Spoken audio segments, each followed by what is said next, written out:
So it's always 2 fingers up, 2 fingers down, and you put the ball in their hand. This is the train track, and pull it towards you like that. And they are the train. They do not want to be derailing the train. So make sure that you approach it with a slight angle and get your leg spinner going all along the train track. I always use my action. Look, it's very different. And I'll tell them, don't get distracted with the head and everything going down.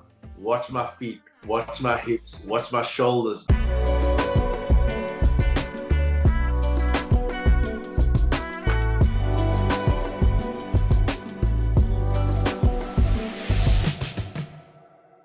Cricket Life Stories with me, Neel Khagram. Today on the channel, we're joined by Paul Adams. Paul, how's it all going in South Africa?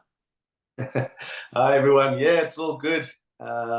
Just been sort of the end of the summer here, but yeah, cricket season's winding down with finals, competitions, and all of that's happening around, but we're all good here. So, Paul, you're going to give us some wrist spin tips. Before we dive into the specifics in this video, was your 45 test veteran for South Africa, played 24 ODIs. Maybe before we start in the main body of the video, you can give us a quick overview of your career and the journey to becoming South Africa's premier spinner. Quick one.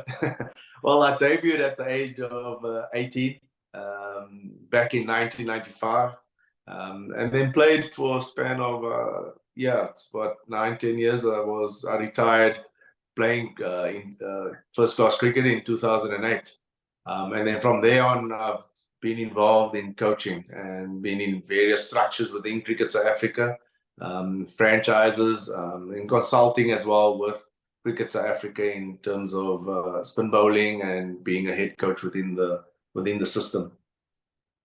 So if a youngster did come to you, obviously everyone starts at a young age, different aspirations, want to be a fast bowler, a gun batsman.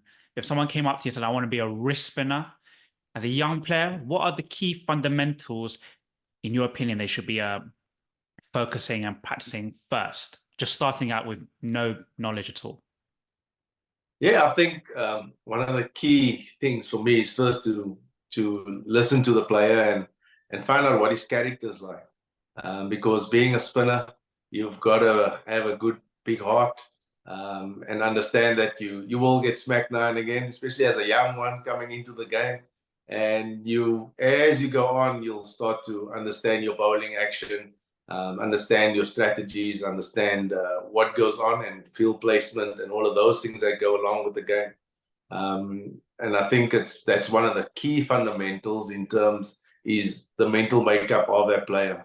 And then you look at his natural ability or what he's got and what type of spinner does he want to be. And then, a lot of young players would like to explore the various options they have. And probably one of the key things is to get the grips right. So let me first talk about myself in terms of when I grew up, there was no internet. There was no YouTube. All of those things were non-existent. We had the old VHS cassettes that could go around with some footage, but you had to learn by yourself or just word of mouth with a lot of friends or family that play the game. But I grew up and my grip was 2 fingers like this. So I'm very different in terms of just myself. But key fundamentals, wrist spin for me is always the grip. Making sure that young spinners understand how they need to grip and how the ball needs to come out for a leg spinner. So it's always 2 fingers up, 2 fingers down, and you put the ball in their hand. And also important size of ball that you teach them with. Make sure it's the correct size for their hands, because you don't want them small little hands on the ball and they will never get the grip right. So fundamental thing is key. The heart, understand where they are and they're willing to work hard and get the grips in place and then work from there. What about some of the biomechanics of the action? When it comes to fast bowling, there's a lot said about having that braced front leg and then snapping over. Is that a similar case with a wrist spinner? Yeah, so coaching, especially young leg spinners and we can't really talk too technical to them because everything sometimes comes very natural. So for me, it's all about energies, and we want to align the energies up towards the target that they want to be bowling. I use an analogy of I utilize a string often in my bowling, in my coaching, and I'll pull a string from the, if you're a right arm leg spinner bowling to a right hander, from middle stump right through to mid crease, not too wide and also not too close, just to give them a bit of space to bowl. So I'll pull a string, and I'll use the analogy of this is the train track, and pull it towards you like that. And they are the train. They do not want to be derailing the train. So make sure that you approach it with a slight angle, and get your leg spinner going all along the train track. And that's where you're going to get projection of energies, and making sure that the mechanics, their feet placements are all in order, their shoulder alignment, their hips are all in line with where it needs to go. And that for me is fundamental, because if you got your key energies running in all in the same direction towards the target, from arms, from head, that means the ball will be traveling along that string and getting in the right line towards the stumps. So getting kids understanding that, instead of talking a very technical game to them, is key. Get down to their level, make sure it's fun. And as you go along, you can speak to older players about the mechanics, and get them to understand. And I always use my action. Look, it's very different. And I'll tell them, don't get distracted with the head and everything going down. Watch my feet, watch my hips, watch my shoulders. Look at the movement of it. It's all heading down the string, down towards the target. And that's what makes my action accurate. And that's what I could play at international level. If I can do it, you can do it. One of the key, appeals. I'm not a leg spinner. I'm a club player anyway, but I was never a leg spinner. But looking from afar, it's the different variations that really kind of like appeals to the art of leg spin, wrist spin bowling. For a young player, perhaps starting out, what's the balance between absolutely mastering your stock ball and trying these various variations, flipper, googly, hop spin, etc.? What tips would you give on that? Yes, so your base is always your stock delivery, your leg spinner. But again, come back to me, my stock delivery was the googling. It's the one I bowl best, the one I can control the best. And really I can set a field, I can put a batsman into doubt in some sort of way in that. But variations really come in, master your stock. But in this day and age, you watch, there's a lot of T20 cricket on, and they'll be watching the heroes on the television and seeing that there's variations, there's slow-mos coming on TV. They've got access to all these things. So they'll be very inquisitive about how it happens and how they can bowl it. So I don't discourage, I encourage, if you want to explore, but I always make sure that the biomechanics of the action is sound. They've got to have control, and then we look at those variations. And like one of the key things for them is to understand how to do it hand to hand first, because the wrist position is all that changing in the wrist. So your normal leg spinner would be in that. If you want to bowl the googly, the back of the hand needs to be facing the batter. So they go, oh wow, okay, they didn't understand that, and then we'll train it and then see how they can get it going. And it's so important that they understand it's a feel, because once they get that feel of the googly, they also got to understand to keep going back to their stock ball. You don't want them to be losing their stock delivery and turning their leg spinner. So get the wrist positions in correct, and then from there build it up into the bowling action. One of the things that you hear a lot of commentators say is finding the right pace as a spin bowler with different conditions around the world. An amateur player, sometimes it might be difficult to understand what that actually means. Can you explain, say if you've got a turner in India or a seaming track in England, if the skipper throws you the ball and says, get me a wickets on the final day, how are you finding the right pace on that track? So for me, it's always, if I can bowl quick and the surface gives me assistance, that's going to be my stock. If things can happen quickly off the wicket, then that's where you need to be. But then your variation would be slower and change up. But he found surfaces as well where slow could be good. That's the only time you're going to get bite and a bit of turn. Because if you bowl quick, it might skid on. So it's a feel. You've got to assess the conditions. You got to maybe understand the surface that you're on, maybe history, and look at past games that you go onto those wickets. But again, I talk about this day and age. A lot of the talk is getting the leg spinners to get up there with their speed, and not that slow leg spinners as a stock delivery. So you want things to happen nice and quick, but it's also it's not about bowling with a flat trajectory, bowling quick flat, and there's no shape on it. So I use always the saying at Bishop Betty as taken, where he talks about spinners in the air, because when the ball spinning in the air, it creates deception. And that's where the spin bowler comes into the game. So there's got to be a amount of spin in the flight, and that creates the shape, the drift.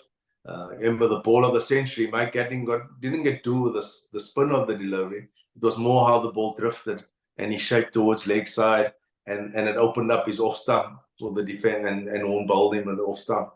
So spinners in the air and breakers off the wicket, or you might get turned. So always try and encourage the spinners to spin the ball as hard as they can to get that shape, no matter what pace you're bowling. It could be slow, could be quick, but still having a good 90 k's an hour or 88 k's an hour speed on it. Say if you, this is going to be a very generic question, but say if you've got a 6 balls, how would you go about almost setting up a batsman? Would you look to just vary the flight and pace, try and spin it as much as possible? What would your tactics generally be? Yeah, so I think your field will dictate in that. Look what sort of field placing you got. If you've got a guy on the drive, you might want to get into the over. You don't want to be putting yourself under pressure. So you want to be bowling your stock just to keep it very simple, nice and straight at the stumps. And then now and again, if you've got a guy on the drive, or your slip in play, you want to maybe go slightly wide, slightly slower. And then you could entice the drive where he's not quite there at it. Or the other option is you can deliver the ball from further back on the crease, look at the same trajectory, but it's just the length has changed. And the batter sometimes, because they often pick length through how your flight is coming, and then you can change the length and they make them drive too early, caught in the covers, or he edges it. So the deception lays with batters unable to pick your length. And that's, so you create that variation often in the middle of the overs, and then you want to, towards the back end of the over, close it off. And it's sort of with either dot balls, making sure you're bowling stock again. Not necessarily taking risks towards the back end of overs, but you set up, and in the same way, it's a process where you always try and just follow the same thinking process of what you got. So you make your plan, you do it, see it, and then make sure you're assessing what have you seen the batter do, what did happen off the surface. You get all that information and you say, okay, do I need to make that change strategically? Do I change the field, or do I carry on with that plan for a period of time? And then when you go again and you follow it, it's a sort of a cycle that you can follow within your bowling plan for each ball. But also make sure that you are not too impatient. If you're playing longer format of the game, back your plan, and make sure you're just executing what you need to do for each delivery as well. You touched on this at the top of the chat. You said spinning with it, having that big heart.